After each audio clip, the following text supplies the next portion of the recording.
내 대신 배에 나가 지켜라. 참 아버님의 낚시 훈련. 나는 1989년도에 처음 미국에 갔다. 그 뒤로 1996년 무렵까지 해마다 참 아버님의 부르심을 받고 미국에 가서 참 아버님을 수행하고 다닌 적이 있다. 봄이 되면 참 아버님은 허드슨강 등지에서 스트라이프드 패스, 한국말로 줄무늬 농어 낚시를 했다. 그럴 때는 새벽 5시 반까지 나오라고도 하셨다. 보스턴에 있는 모닝 가든이나 알래스카 등지를 다니면서도 낚시를 했다. 봄에 가면 가을에 돌아오고 그랬다. 참 어머님이 옆에서 문장로 저렇게 힘들어서 안 되겠다 하고 염려하시지만 참 아버님은 보내주지 않았다. 그러는 동안에 많은 것을 배우고 느꼈다. 문장로님 힘들어하는 거 보면서도 아버님 훈련시키느라고 안 보내. 계속 데리고 낚시 훈련. 여럿이 물고기를 낚아도 늘 참 아버님 혼자 낚는 것만 못했다. 다 합쳐도 아버님 혼자 낚시 더 많이 잡아. 왜 물고기들이 꼭 그렇게 참 아버님 낚시에만 걸리는지 알 수가 없었다. 그래서 물고기도 주님을 알아본다는 간증을 했다. 대개 허드슨 강에서 한 달 정도 낚시하고 보스턴으로 가서 투나잡이를 했다. 투나, 참치. 참 아버님은 1600파운드까지 잡으셨다. 고기를 이렇게 큰 고기를 잡았답니다. 계산하면 대충 한 760여 킬로그램 되는 큰 고기. 그럴 때는 새벽 2시에 나가야 좋은 자리를 잡을 수 있다. 배 하나에 낚시 3개를 놓는다. 줄은 와이어인데 낚싯바늘이 볼펜만큼 굵고 크다.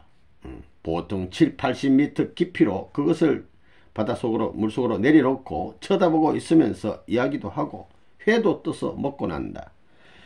그런 낚시에 고기가 걸리면 줄이 순식간에 쫙 나가기 때문에 줄에 팔이 걸리기라도 하면 껍데기가 벗겨져 뼈가 드러날 정도가 된다. 이 고기가 얼마나 힘이 세인지 낚싯바늘 물고 휙 들어가면 말이지 이렇게 된다는 거예요. 어느 배에 한 마리가 걸리면 주변에 새까맣게 떠있던 낚싯배들이 다 피해준다. 고기 하도 요동치니까. 잡은 고기를 배에 타라 배에다가 묶어놔가지고 부두에 들어오면 무게를 달고 꽁지와 머리를 잘라내고 토막을 내서 담아가지고는 일본 배에 실어 보낸다. 한 마리에 3천만원에서 4천만원을 받으니까 1년에 한 마리만 잡아도 먹고 살 수 있다.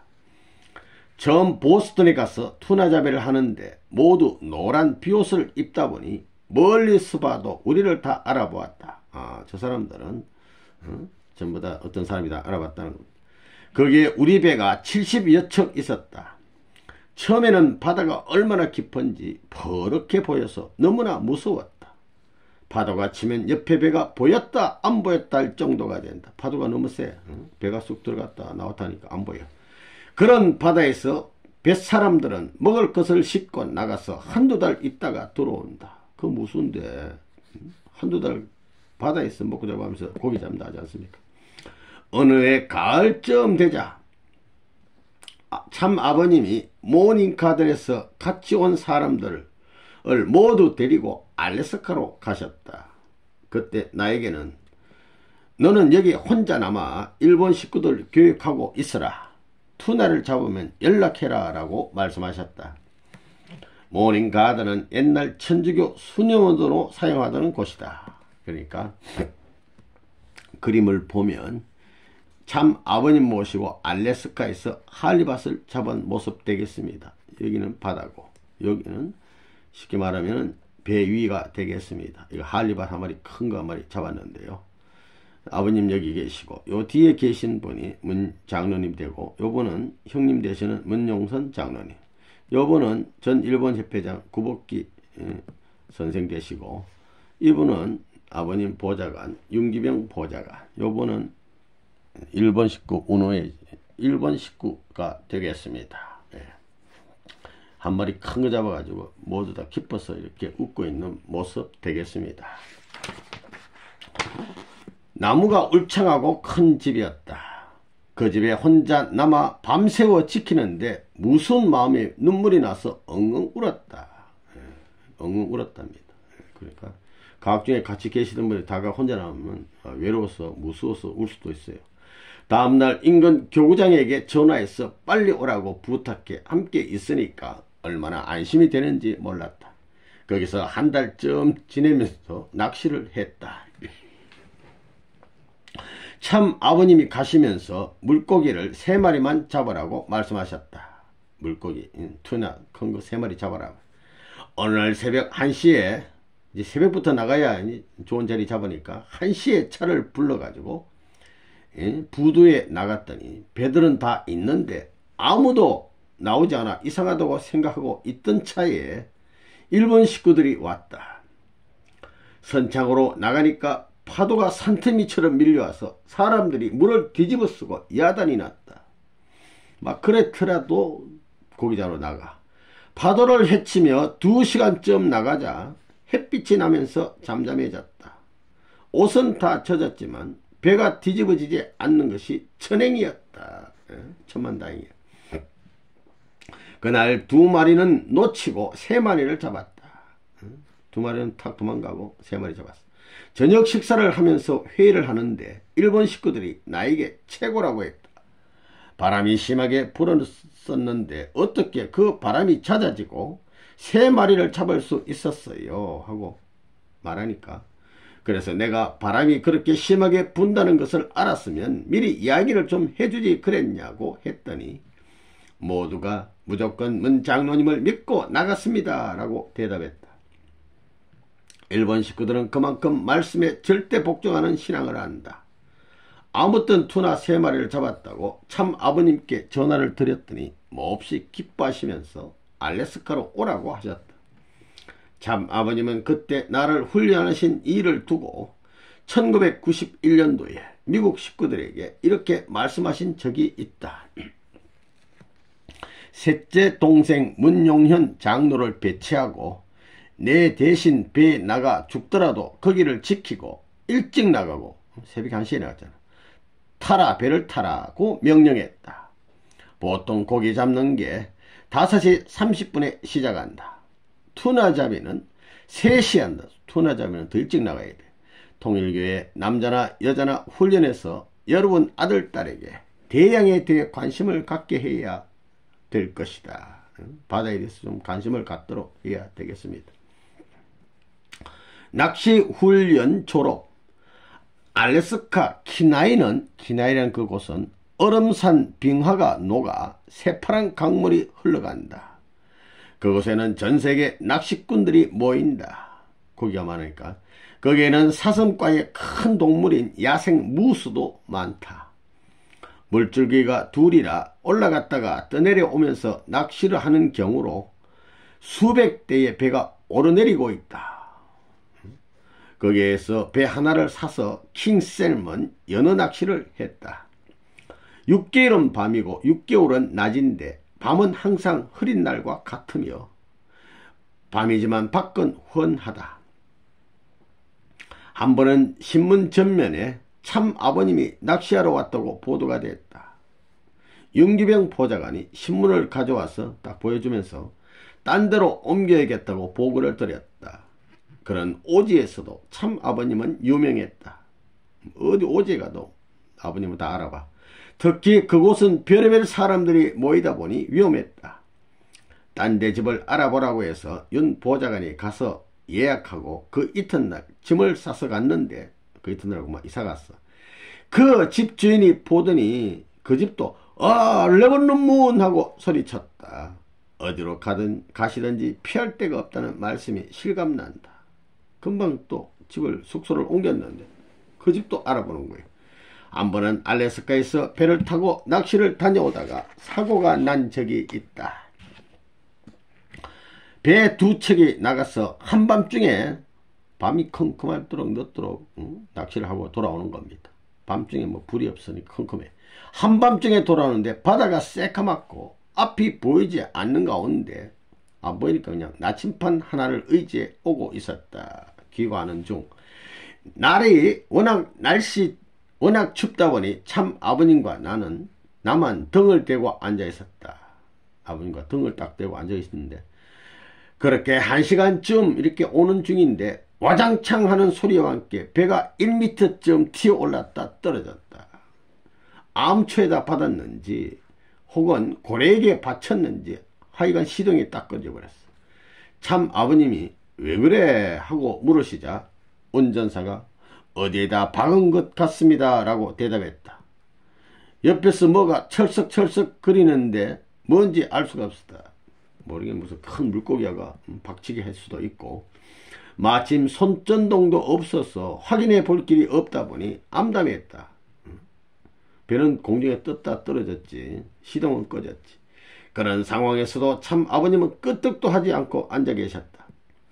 우리는 한편으로 위로가 되면서도 걱정이 됐다. 아버님 계시니까 위로도 되고 또 걱정도 되고 30분가량은 안절부절 못하고 헤매고 있는데 참 아버님이 시동을 걸어보라고 하셔서 걸어봤더니 다행히 시동이 걸렸다. 그렇게 해서 무사히 돌아오게 되었다. 지금 생각해도 뭐가 그랬는지 알 수가 없다. 이제 몇 시간 걸려 돌아왔어요. 새벽이 되어 도착했는데 참 어머님이 몹시 걱정하고 계셨다. 왜 이렇게 늦었어요? 참 어머님이 물으시는데 참 아버님이 가만 계시니까 나에게 자꾸 물으셨다. 어머님께서 문장로한테 자꾸 뭐 왜 이렇게 늦게 왔냐고. 참 아버님은 대답하지 말라는 표정이었다. 그러자 참 어머님이 왜 아버님께 대답하라고 그래요? 문장로한테 물었는데 그러셨다. 하는 수 없이 있는 그대로 보고하면서 사고가 난 줄 알았더니 무사히 왔습니다 라고 말씀드렸다. 참 어머님은 앞으로 이렇게 늦게 들어오면 문장로 책임이에요. 그러니 일찍 들어오세요 라고 당부하셨다. 그날 다른 배는 또 한 배 같이 이렇게 나갔는데 들어오다가 곰이 달라붙어 혼이 났다고 한다. 막 곰도 달려들고. 먼저 이 사진을 보면 알래스카에서 참 아버님이 낚으신 킹셀먼 연어입니다. 아버님이 큰 한 마리 또 낚으셨네요. 아버님 모습 연보자가 이분이 문용현 장로님 배 위에서 딱 들고 사진을 찍었습니다. 다음날 참 아버님이 거기에 또 가자고 하시더니 해가 넘어가도록 낚시를 계속하셨다. 이제 돌아가야 한다고 그듭 간청을 드려도 참 아버님은 꼼짝도 하지 않으셨다. 나는 다급한 마음이 들었다. 아니 아버님 일찍 들어오라고 어머님으로부터 책임을 맡았는데 이러시면 어떡합니까? 막 빨리 들어가자고 그러시니까 참 아버님은 얘는 낚시하는데 재수 없이 그러냐 라고 하셨다. 낚시하는데 재수 없다 하면서 그래도 자꾸 쪼르니까 가자고 하셔서 다행히 밤 한 10시쯤 되어 돌아와서 늦은 저녁 식사를 했다. 나는 참 어머니께 이제 저에게 책임을 주시면 안 됩니다 라고 말씀드리니까 왜요? 그러셨다. 가자고 하면 아버님이 저에게 재수 없다고 하시니까요 라고 했더니 옆에서 아버님 딱 계시더니 참 아버님이 야 그거 내가 진짜로 그런 거야? 하며 웃으셨다. 참 아버님은 한번 목표를 세우면 그것을 달성하실 때까지 후퇴가 없다. 될 때까지 잡을 때까지 밤에 뭐 12시고 1시고 그때 어린 손자 신혼님을 안고 배를 타고 다니셨다. 아기가 고원해서 자니까 들어가자고 하면 애기 핑계대고 가자고 그러면 그게 뉘어라. 배 위에다가 자기가 눕혀놔 이 말이야. 하고는 꼼짝 안 하셨다. 그러면서 사흘 만에 한 마리를 잡고 들어왔다. 아니 사흘 동안 3일 동안 계속 낚시해가지고 결국 한 마리 잡고야 들어왔다. 어느 날 저녁에 식사 전에 참 아버님이 어떤 교구장에게 기도를 시키셨다. 기도 시켰는데 얼마나 고단한지 기도 중에 우리 형이 코를 드르릉 골았다. 그러자 참 아버님이 그거 누구야? 그렇게 고단해? 하셨다. 아버님 사흘 밤낮을 밝혔습니다. 아니 사흘 밤낮 동안 고기 잡기 힘들다니까. 그러니까 사흘 됐어?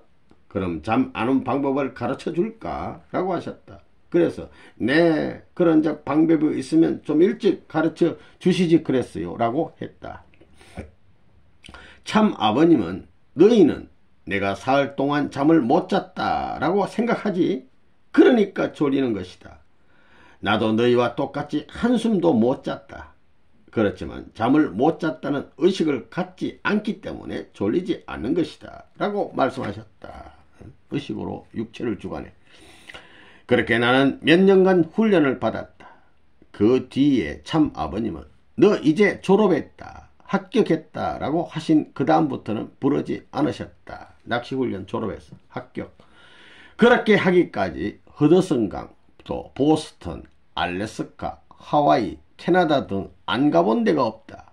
좋은 볼거리도 많이 보고 좋은 먹을거리도 많이 먹어봤다. 캐나다는 호수가 얼마나 좋은지 모른다. 호수가 많고 좋아. 큰 사슴 농장이 있는데 우리가 왔다고 사슴을 잡아 피를 내와서 그게 좋다고 해서 먹고는 설사들을 하고 그랬다. 각종에 먹으니까 또 설사하고. 알래스카는 곰이 사람들이 사는 근처에서 놀고 다니는 곳이다. 사람 사는데 곰이 막 돌아다녀. 새끼를 달고 다니는 곰은 자기 새끼를 해칠까봐 예민해져서 위험하다. 천막을 치고 자면 밖에 곰이 와서 노니까 먹을 것을 안에 두지 못한다. 냄새를 맡고 달려든다고 한다. 그런 환경에서 여러모로 훈련을 받고 나서 돌이켜보면 그때가 좋았구나 싶다. 광어나 투나를 잡은 사진이 많이 있는데 지금도 낚시를 해보고 싶지만 여수 같은 데 가도 배를 타러 오르내리는데 자꾸 넘어지려고 하니 힘들다. 이제는 나이가 많아서 힘들다. 이런 말입니다. 여수 순천 개발 프로젝트. 한국으로 돌아온 뒤 어느 날 서울 한남동 공간에 들어갔더니 참 아버님이 어디 땅 좋은 것 있냐 하고 물으셨다. 어디 땅 좋은 거 어디 있나. 여수가 국내에서 땅이 제일 쌉니다. 평당 몇천원 합니다 하고 보고했더니 헬리콥터를 띄우라고 하셨다. 그렇게 해서 여수로 내려가 몇 차례 돌아보시고 나서 자동차로 돌아보셨다. 헬리콥터도 돌아보고 자동차로 또 돌아보고 지금의 청해 가든 뒤 봉화산에 오르셔서 일대를 살펴보시고는 350만 평을 사라고 지시하셨다. 차를 타고 내려오시다가 지금의 청해 가든 쪽을 보시고 저게 무슨 집이냐 하고 물으셨다. 그때 거기는 누가 집을 짓다가 부도가 난 상태였다. 그것도 사라고 하셔서 황선조 회장이 나서서 사게 되었다. 그때 한 평에 2,000원 또 아니면 2,500원 줬는데 지금은 10만원 이하는 짜리는 없을 것이다. 이런 분위기 속에 참 아버님이 여수 순천 개발 프로젝트를 큰 규모로 펼치셨다. 그 시작을 내가 한 셈이 됐는데 처음에 일이 그렇게 크게 벌어지리라고는 전혀 예상하지 못했다. 나는 참 아버님이 한국으로 완전히 들어오신다는 소리를 듣고 나서 여수에 태양의 집을 사드리려고 미국에 가서 사진을 보여드린 적이 있다. 여수는 물결도 잔잔하기 때문에 낚시하기에 좋으리라 생각했다. 소박하게 골프장 하나 만들고 낚시터를 만들어서 참 부모님의 휴식처로 마련해 드릴 생각이었다. 그런데 그게 커져서 황선조 회장 중심으로 여수 순천 해양섭리 프로젝트가 추진되고 여수에서 해양 박람회까지 유치하게 된 것이다. 나는 2003년 5월 12일에 일상해양산업 대표이사로 취임한 이후 2007년 6월 30일까지 일했다. 처음 땅을 시작할 때부터 책임을 맡아서 내려갔다. 그해 10월에 종친 문두명씨가 소개한 순천의 솔밭이 소나무밭이 20만 3천 평 남짓됐다. 20만 3천 평. 아버님 솔밭이 기막힌 게 있는데 가 보시겠습니까? 그랬더니 그러자 참 아버님은 자꾸 자랑하는 거 보니까 궁금해진다. 지금 가자. 헬리콥터 띄워라. 그러셔서 아침 식사 후에 먼저 이 사진을 보면 여수 순천 개발 프로젝트 초기에 매입할 부지를 땅 살 거 이렇게 미리 보시는 시찰하시는 참 아버님을 모시고 아버님 계시고 요분이 문영년 장로님 되겠습니다. 예. 땅을 이렇게 바라보시고 계시는 모습 되겠습니다. 아침 식사 후에 가서 10바퀴도 더 돌았다. 예. 이튿날 훈독회 때는 차로 한번 가보자 라고 하셔서 2번이나 돌아봤다. 그때 식구들도 많이 따라갔다. 참 아버님은 소나무를 캐다 팔아도 상당히 비싸게 받을 수 있을 거라면서 가격을 낮춰 빨리 사라고 재촉했다. 그렇게 해서 한 평에 2,500원 정도 쳐서 5억 원에 그 솔밭을 샀다. 그 가격이면 그냥 주운 거나 마찬가지다. 지금은 땅값이 많이 올라갔어. 20여만 평. 아까 보니까 야, 너 그거 참 잘 샀다. 너 땅 볼 줄 아는구나. 참 아버님은 매우 흡족해하고 좋아하셨다. 여수에서 일을 시작하던 때 참 아버님은 나를 보시고 내 사촌 동생으로 옛날에 한 집에서 살고 내가 기합도 많이 주던 사람인데 이제는 70 노인으로 형제같이 됐다라고 하셨다. 또 자랄 때 제일 돌보지 않아 나이가 어리기 때문에 항상 너는 집에나 있으라 이렇게 했는데 형님들 따라가겠다고 우니까 집에 가만히 있으라는 소리를 듣고 자랐는데 지금에 와서 담수 세계 왕초가 되어 고생해라 라고도 하셨다. 그런 애정어린 믿음 가운데 나는 여수 땅을 사들이는 등 여러 일을 진행했다. 참 아버님은 당시 여수 섭리에 육촌 형들이나 이창렬 사장 등 집안 3대가 하나 되어 봉사하라고 당부하셨다. 그렇게 해서 사람들이 보고 수고했다고 머리 숙이고 눈물 지을 수 있는 기준만 되면 여수 순천이 세계 유명한 조국 강복의 기지가 되어 전라도가 복을 받고 북한까지 가담 안 할 수 없을 것이라고 격려하셨다. 그러던 어느 날 다시 창원의 통일산업으로 가라고 하셔서 그나마 손을 뗐다. 여수 일은 잠깐 쉬고 아버님께서 종이를 가져오라고 하시더니 참 아버님 자필로 친필로 나를 통일산업의 총회장으로 임명하시고 사인하셨다. 그랬더니 재단 이사장이 다른 의사표시를 했다. 나는 해도 그만 안 해도 그만 이니까 이사장님이 다 하시고 나는 울타리가 되겠다고 말했다. 참 어머님이 좋아하셨고 이사장도 몹시 기뻐하시면서 고맙다고 했다. 그래서 양보하고 손을 뗐다. 아버님이 임명했는데도 또 손을 뗐어. 하도 양보해버리고 딴 사람들 안 서로 그러니까 창원이든 여수든 원하시는 대로 다 양보하고 빈손으로 나왔다. 우리 아버님 명령이 떨어지면 무조건 우리는 절대 복종해야 돼요. 자기 생각 막 얘기하면 안 되는 거야. 나는 구멍가게를 하고 선박을 수리해 팔아서 살면서도 집안 형들로부터 한 번도 도움을 받지 않았다. 참 아버님은 형들에게 막내인 우리 집을 좀 돕고 아이들 공부도 도와라고 하셨지만 실제로 도움받은 적은 없다. 우리 아이들이 시집 장가 가도 신발 한 켤레, 옷 한 벌 기대하지 않았다. 아마 마음으로는 많이 생각을 했을 겁니다. 나는 내 힘으로 살려고 했다. 내 명의를 빌려 공적인 땅을 산 것이 많다. 그렇지만 단 한 번이라도 그것을 내 것이라고 생각해 본 적이 없다. 자식들에게도 아버지 것은 한 평도 없으니 우리 것이라고 주장하면 안 된다라고 당부했다. 문중 명의의 재산이나 개인 명의의 임야도 모두 재단으로 귀속했다. 집안 형들이 연로의 병원에 영원에 입원도 하시고 연계로 가시는 상황에서 참 아버님은 막내 혼자 남았잖아. 막내인 내가 머리가 돼서 지도자가 돼서 문시들을 수습해야 한다고 하셨다.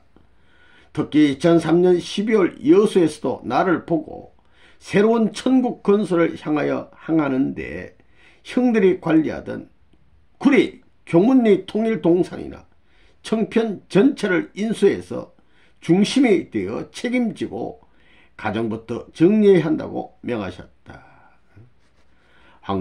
황 회장과 같이 맡아서 관리하고 열심히 해서 주변 사람들이 자기들이 못한 것을 한다고 말할 수 있게 환경 여건을 만들라고 당부하셨다.